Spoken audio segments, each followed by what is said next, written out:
তাৰিখে দিব প্ৰাদেশিকৰণৰ কাম কোন তাৰিখে আৰম্ভ হ'ব এই গোটেইবোৰ ৰিজাল্ট এই গোটেইবোৰ খবৰ গোটেইবোৰ প্ৰশ্নৰ উত্তৰ এডভান্টেজ অসমৰ পিছত দিম কাৰণ এডভান্টেজ অসম আৰু এই বছৰৰ বিত্তমন্ত্ৰী অজন্তা নেওগ ডাঙৰীয়ানীয়ে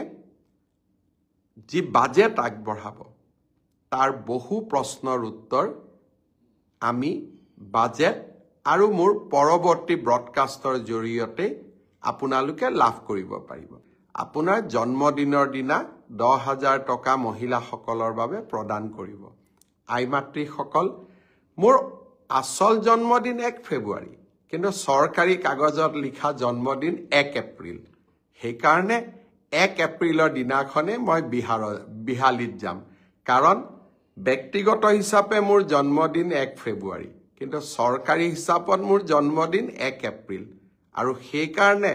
মুখ্যমন্ত্ৰী হিচাপে মোৰ অফিচিয়েল জন্মদিন 1 এপ্ৰিল আৰু সিদিনাখনে মই বিহালীৰ আই মাতৃ সকললৈকে মেট মৰা উপহাৰ লৈ বিহালীত উপস্থিত হ'ম তেতিয়ালৈকে বহুত বহুত ধন্যবাদ জয় হিন্দ বন্দে মাতৰম